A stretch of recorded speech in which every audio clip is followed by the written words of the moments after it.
Hello once again, everybody, and thank you for joining me in the Bettor's Box. This is ATS.IO Radio's MLB betting podcast for Tuesday, September 15th. I am your host, Adam Burke. We got a lot of stuff going on over at ATS.IO right now. Very much encourage you to check out everything that we have to offer. We're doing full football shows Monday and Thursday. Mondays with Kyle Hunter, Thursdays with Brad Powers. Those shows are available on all of the podcast streaming services: iTunes, Spreaker, Stitcher, Spotify, iHeartRadio, Google Podcasts. Anywhere you get your podcast content, you'll be able to find those two shows. And we've also been recording highlight videos and topics from those shows and posting them over at our ATS YouTube page. It's also Tuesday, which means I'll chat with Brian Blessing, the host of Sportsbook Radio and Vegas Hockey Hotline. I've decided I'm going to record that as audio as well. We'll splice that together, but also we'll be doing that in video form like we did last week over on our ATS YouTube page. We're starting to get a following over on that ATS YouTube, but we still have a lot more listeners than video viewers. I know a lot of people enjoyed my content with Brian Blessing at the previous site, so we'll make sure to do that here with ATS.IO Radio as well. Bettor's Box here on Tuesday, which of course I'm recording right now. We'll also do one for next Tuesday. The Major League Baseball regular season ends September 27th. So I don't know what our plan will be about the playoffs as of yet. I'll probably still do something Bettor's Box related.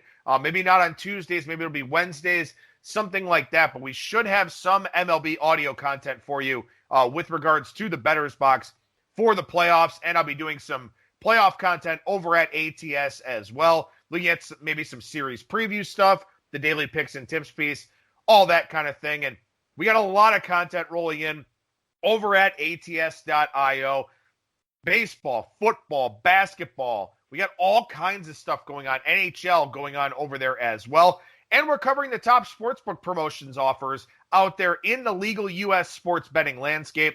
So we very much encourage you to check those out. Take advantage of those new user offers. Read through our sportsbook reviews. A lot of things going on over at ATS.IO for you to check out. A lot of things going on in the world of Major League Baseball as well. As I said here, we got 12 days left in the regular season. Weekly offense update for you here. Last week, September 7th through the 13th, 248 average, 323 on base, 414 slugging. The year-to-date numbers are 246, 324, and 421. So like I told you probably about 3 weeks ago or so when I was still doing this for bangthebook.com, offense had kind of settled in a little bit. This would be the new normal, and that is what we're seeing here right now. Little bit of a slugging percentage drop last week relative to the season as a whole. We have had some pitchers kind of return from the injured list, so maybe that's part of the equation here. But also, too, the weather environments. It's getting a little bit cooler out there. Some games are getting a little bit more wind and things of that sort. Maybe there are some pitching adjustments. But also, too, as we get closer to the playoffs here, these games are going to tighten up. As games increase in importance, they get a little bit tighter. Everyone becomes a little more risk-averse, not trying to make as many mistakes. So what we may see here is we may see more pitchers throwing more breaking balls in fastball counts. We may see managers getting a little bit more aggressive with their bullpen usage, stuff like that. We see this across all sports, whether it's NHL, NBA, doesn't really matter. As the games increase in importance, things really do tighten up a little bit. And maybe that's the reason why slugging percentage has gone down to some degree. Pitchers just being a little bit more careful with these hitters, a little bit more careful with pitch selection. And also, too, like I said, I think these weather environments getting a little bit cooler. So I do think that you may get, even though I got a couple of overplays tonight on the MLB card, you may get some more value on unders relative to overs here over the last 12 games the last 12 days, I should say, of the regular season. Now, of course, one of the things you want to keep in mind here is that teams that aren't playing for anything are just kind of going out there, and hitters are being very aggressive and stuff like that. They're trying to put up some of those numbers that will get them paid here over the offseason. So in games that matter, you probably look at the under. In games that don't matter, two teams that aren't going anywhere, that's where we may see some overs. So that may be a betting angle that you want to look to use to your advantage here over the last week and a half. of the Major League Baseball season. I've spent a lot of time this year, just sort of thinking about my thought process, sort of thinking about what I do when it comes to handicapping baseball. And I mentioned maybe 2 or 3 weeks ago now that something I should probably be taking a closer look at here is looking more at the expectation of offense as opposed to hoping that that starting pitcher will shut down the opposition, looking for the teams that have a better chance of scoring runs. Last night, for example, in that Twins and White Sox game, I was on the Twins at a relatively juicy number in the mid minus 130s. They had 18 base runners by hit or walk in that game and only scored 1 run. They lost that game 3-1, but I'm okay with that loss because that's a handicap to me where I did project the team that had a better chance offensively. They just didn't get those big hits. They went 2 for 16 with a runner in scoring position. So that is something that I'm trying to take with me here as I go forward. Something I talked about today in my article with the Royals and Tigers game. Yeah, the Tigers have a top 5 offense against lefties, but with Matt Boyd's command problems, I think the Royals have a better chance at making more hard contact, getting more of those barreled balls, the things that really help you generate offense. So I went ahead and took the Royals today. That is a change possibly for me going into next season, looking more in terms of the teams that will score as opposed to trying to figure out the teams that will prevent runs. So that is something that I've thought about here this year and is a cognizant change that I've made and something I will likely carry over into the next baseball season as well. Something else I started thinking about today while putting together the notes for the show, I'm a big believer in large sample size. Because of what I use to handicap with sabermetrics and all of the advanced statistics that I use, a lot of those are predicated on sample size. You need a larger sample size to make a more definitive determination. However, something I started thinking about here today is form cycles. We see this all the time in the NHL and the NBA. Teams will win 2 or 3 in a row. They'll make some adjustments. They'll be in good current form, and they'll play really well for 10, 12, 15 games, something like that, before maybe things kind of back off a little bit. So I kind of started thinking here, even though there's a ton of variance in small sample sizes, should I look to play on that a little bit more maybe? Should I look more at the current form of a team and just kind of go from there as opposed to, looking at the larger sample size? For example, here in a season like this, does what happened in the first week of August have any bearing on what's happening in mid-September? I don't know the answer to that question. When you look at the last 14 days, the top 5 teams in weighted on base average are the Braves, who have been a great offense all year, the Mets, who have been a great offense all year, the Giants, who have been a great offense all year, making a lot more hard contact than expected, the Twins, an offense that, underachieved early on in the season. I expected them to get better as things went along, and now they've done that. And the Red Sox, again, thought to be a very good offense, but we worried a lot about their pitching staff. The bottom 5 in weighted on base average over the last 14 days, Diamondbacks at 272, Tigers 283, Astros 285, Cubs 292, Pirates 293. Well, the Diamondbacks, I thought they would be better. Turns out that they're not. They've been a pretty bad offensive team over the course of the entire season here, so that's not a big surprise. The Tigers, same thing. They're still hitting lefties, but if they don't get lefties, they don't hit. The Astros are a really interesting one here, and maybe that's sort of what set off the light bulb for me about these form cycles, is that the Astros were supposed to still be a very good team, but they've had a lot of injuries. They've had a lot of adversity that they haven't been able to overcome this season, and they are not playing well. And a lot of times when you've got these teams that have these expectations and they're not playing well, we think everything's going to turn for them. We think that over the course of a long sample size, they will regress to the mean, whether that's positive or negative. In Houston's case, we figured some positive regression to the mean would be coming, but they're not hitting. And it's hard to regress to the mean when you're not hitting. The Cubs have gotten very fortunate that their pitching staff has been as good as it has been to overshadow just how bad this offense has been, and in particular, how bad a lot of their key bats have been. Chris Bryant's not having a good year. Javier Baez is having a very bad year. The Cubs have been able to overcome that, but you wonder here, long term, or heading into the playoffs, I should say, is that lack of offense going to be an Achilles heel for them, or can they flip this form cycle and get back on track like a team like the Twins did? I don't know if that's the case. The Pirates, bad offense all year long. So I just sort of wonder here if teams can get into certain rhythms, if maybe there is something more to the mental side of the game to where you want to look at current and recent form as opposed to that much larger, much grander sample size. And I will say that I think this works a lot more on a team level as opposed to an individual level. I don't think a 3-start sample size for a pitcher tells us a whole lot. I don't think that's anything that you really want to rely on, because there are great differences in terms of the teams that you've faced, the lineups that you've faced, stuff like that.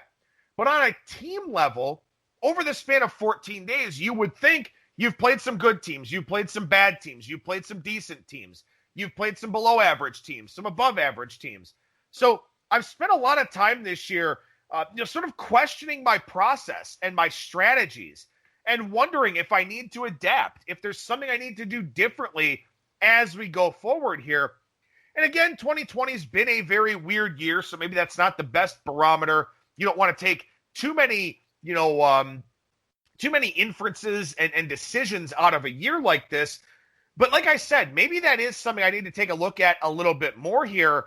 And I thought about this, playing the Rays a couple of weeks ago. I think I played it over at Tropicana Field. And what didn't really occur to me is that the Rays offensively had been awful for several days leading up to that game. And I wound up, sort of tying my wagon to a losing horse, to an offense that wasn't really performing up to its capabilities or up to its full season numbers. Now, again, you don't want to take too much away from one game in a sample size of a lot of picks. But like I said, maybe there are some adjustments that I need to make, and maybe looking a little bit more at some recent form data, even though I'm such a big sample size guy, maybe that's something I need to get my mind wrapped around here for future baseball seasons. Because again, maybe it is just a rhythmic thing. Maybe it is just a confidence thing or something like that, to where, maybe the full season numbers are good, but right now that team's not playing very well. And maybe I could have kept myself off of some losers if I had been more aware of what that smaller sample size wound up looking like. Something else is I was kind of looking through my tracking sheet here. I have played very, very few underdogs this season. I played a lot of favorites in that minus 115 to minus 135 range. And generally speaking, when I look up and down the card, I feel like those are the games that I can get the best edges on, because I can look a little bit deeper and see if that team should be a bigger favorite, if maybe there's some sort of edge to be had with that favorite line being so low. But like I said, I haven't played a lot of underdogs this year. And is that something I need to do more of? It's a possibility. As I look up and down my Google tracking sheet, right now for the season, I think I'm 12 picks above 500, but only up about 3 units. Because you're always laying that juice. You're always having to overcome, that break-even percentage. And that can be a really difficult thing to do in a lot of ways. So maybe I got to look a little bit more to try and justify some underdog plays for future seasons here in Major League Baseball. And it is hard to do. Don't get me wrong. You're betting on a team that is expected to lose more than half of the time. So again, it's all about that evaluation process. And as we get to the close of a season, even one as bastardized as this 2021, this is a process that you want to take up as well. Start looking through your results. Start going through, and that's why tracking is really important. Organize your thoughts and sort of look back and say, is there something I need to do differently? Do I need to focus on something, that maybe I didn't focus on previously as we head into the next year? You want to take that time and evaluate if it's something that you want to be serious about. Because if you feel like you've gotten to a point where you're good and you don't have to worry about anything, you are dead wrong. Because this business requires constant evaluation, constant adaptation. constant changes to what you are doing, because the odds makers are adjusting too. And they have a lot more data than we do in terms of what works and what doesn't with regards to those market prices that are out there. We have to beat them. They don't have to beat us, because that inherent house edge, that VIG, is what allows them to beat the vast majority of bettors year in and year out. So we have to beat them, which means we have to be a step ahead of them, a step ahead of the market whenever we can be. So when you get to the end of a season like this, these are things that you want to think about. You want to think about what worked and what didn't, and what you can possibly do differently, and some of the other different strategic elements that are out there with your handicapping process. So also, too, along the same lines, these teams are thinking a lot right now. With under 2 weeks in the season, what are the mindsets of these teams? Who wants to play and who doesn't? Which individual players are maybe approaching free agency and they want to put up some numbers here down the stretch? Because you've got to wonder, with the impending CBA negotiations and with this weird 60-game sample, how is this year evaluated? How are these players evaluated for future contracts and stuff like that? So that's something you may want to take a look at here over the next couple of weeks, over the next couple of days, I should say, these starting pitchers that are maybe in line for contracts, or pitchers that are heading for arbitration, something like that. Those are guys that may be sufficiently motivated where their teams aren't. So maybe that's, a situation where you want to play some strikeout props or something like that. On the whole, I think because they've only played 60 games, a lot of these guys, they're not tired. They're not tired like they would be at the end of a 162-game season. So I think a lot of these teams will still play hard. I think a lot of these teams won't mail it in, but you probably will find some spots where these teams will mail it in a little bit, or you'll have some teams that maybe aren't very good, but will be in these must-win situations. The Marlins are right there in the thick of the playoff hunt. They're not a very good team, and they've played a lot of games in a short period of time with all of these COVID makeup games and stuff like that. Can they hold up? If you think they can hold up, you're probably going to find some value on them, because the market opinion, the market sentiment will be that they can't do it. So think about the mindsets of these teams. Think about the philosophies and where they are. And also, too, teams that have playoff spots locked up or look like they're going to make the playoffs, they'll start maneuvering their rotations around, make sure everybody is on the right amount of rest. They'll start resting some of their position players that are kind of dinged up a little bit. Maybe they'll kind of give some bullpen guys a day off here or there.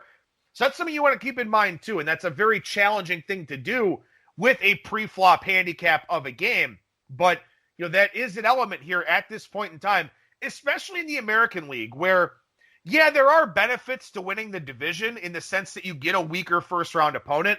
But it looks like we're going to do the bubbles for the playoffs here for Major League Baseball. So there is no home field advantage. There will be no park factor advantages for teams that are tailored towards their ballparks. Instead, they'll be playing in bubbles. So maybe teams won't go balls to the wall to win the division or something like that. Maybe they'll have a matchup that they want. A little bit of gamesmanship comes into play. Who really knows? But these are all factors here late in the season where I think you've got a lot more intangibles than you do tangibles as a season comes to a close. Few quick things here as far as the standings go. The Rays are 11-4 in one-run games. The Mets are 4-9. So those are your two opposites in terms of one-run games. And if the Mets were doing better in one-run games, well, they may have a playoff berth kind of in their grasp right now. Twins are 7-3 in one-run games. Brewers 9-4. Orioles 6-11. Red Sox only 4-7. So those are your top three and bottom three in terms of win percentage in one-run games. How about the Toronto Blue Jays? And this is a team you want to keep a close eye on here over the last week and a half. Same thing with the Cardinals and the Marlins. These are teams that have had very weird seasons. The Blue Jays, no home games. They've played 22 one-run games out of their 46 games. They have been grinding. They're 13-9 in those one-run games, but they've been grinding hard. The bullpen's been worked very hard. That's a team that you wonder, do they have that push here left in them to get into the playoffs? And if they do, what happens with them when they get there? The Cardinals and the Marlins, two teams very much in the playoff hunt in the National League, they've been playing doubleheaders like crazy. They've been playing all those COVID makeup games as the two teams that were hit the hardest by the virus here this season. So what about them? Do they get worn down at some point in time here because they played so many games in such a short window? If you start to see those signs a little bit, maybe those are a couple of teams that you do want to look to fade to some degree. So again, it's tough. I know I've talked about a lot of intangible things, a lot of, intuition that you kind of have to come up with here over the last week and a half. But I think, again, in such a unique season with what we have on the horizon here with these playoff bubbles, I think you've got to look more at the intangible than the tangible here over the next week and a half or so in Major League Baseball. As far as the down the line segment goes, just a couple of really quick thoughts here that, sample sizes for some of the advanced metrics like FIP, like XFIP, like Sierra, stuff like that, we're starting to reach a certain level of significance. So we're seeing some pretty well-defined moves with ERA and FIP discrepancies, with, a lot of these guys having made 8 or 9 starts. That would be in a regular year about late May. So we typically see in June and July a lot of these ERA and FIP moves. We've seen them very early, but they will be very well-defined for the rest of this season. So if you like a pitcher or you like a game, make sure you pay attention to what the market's going to do with regards to those two starting pitchers and those ERA and FIP discrepancies. We've also seen a lot of plays on ugly sides here lately. Teams like the Mariners, teams like the Rangers, teams like, the Royals or something like that. A lot of sentiment out there that this line is just too high on a lot of these games. We're still seeing some big favorites take money, but we're seeing aces on bad teams get bet against a little bit more now. And we're seeing a lot of bad teams getting bet on just because there's line value. And a lot of the modeling crowd and the quant crowd that influences this market will simply play these games because their numbers say that they should. And you can sometimes take advantage of some things like that out there in the marketplace by just waiting it out. If you like a favorite that you feel might be a little bit overpriced, wait it out, see if it comes down into a better range for you. And we have seen that in a lot of these games here lately with this sentiment that the line is just too high. As far as the week ahead goes, my picks and tips article over at ATS.io. Look, there's a lot going on right now with football and everything else I'm trying to cover, doing a lot of this video editing for the ATS YouTube page. So I really streamlined my MLB article today, just the games that I have picks on. That's probably what I'll do over the next week and a half. I like to go in deep detail, but as we look at the analytics for the article, people are just scrolling through for the plays. So I'm not going to sit there and write 4,000 words on the card to pass on 10 of those games and have plays on 3 of them. I'm just not going to do it. So I have revamped the focus of that article, looking a little bit more just specifically at the games that I like, and that is posted over at ATS.io for you to go check out for today. As far as some other things I'm looking at here for the next couple of days, on Wednesday, a really interesting game. Mike Fiers and the A's are in Colorado at Coors Field. Now, Mike Fiers is a guy with dramatic home road splits over the last 2 years. A lot of times when he's on the road, the market will blindly fade him. I would expect that the market blindly fades him tomorrow, making a start at Coors Field. Now, with the Colorado side, it's German Marquez, who generally doesn't pitch well at home. So maybe we see the over jump up a little bit in this game. But I do think Marquez will be the preferred side in that one. So if you like Colorado, if you want to fade Fiers, I would get in on that one immediately because I do expect that line to go up once the overnights are posted. I would also expect in the Dodgers-Padres game here, I would expect Dustin May money to hit the board. He's taking on Chris Paddock. The Dodgers have hit Paddock very, very well. Now, team versus pitcher stats are pretty irrelevant to me. The sample size isn't large enough, but Paddock has had major command concerns with the fastball this season, and the market adores Dustin May. He's been steamed in just about every single one of his starts this season.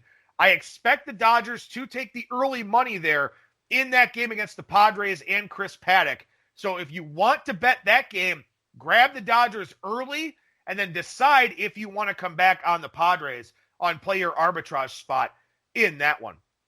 I do like the Brewers a little bit on Wednesday. That's Brandon Woodruff against the Cardinals and Adam Wainwright.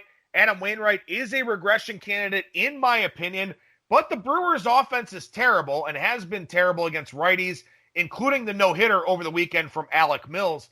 The Brewers just can't hit. So maybe that's an under consideration for me, maybe a Cardinals team total under, something like that. But I do like Woodruff in that spot there on Wednesday.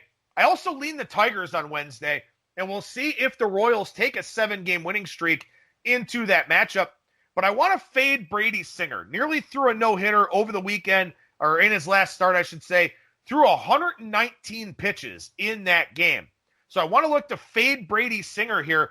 Even though the Tigers can't hit righties, I think I may wind up with a piece of Detroit in that one. And then finally on Thursday, Kenta Maeda takes on the Chicago White Sox. I love Kenta Maeda. I love what he's done this season, taking on that right-handed heavy lineup for the White Sox.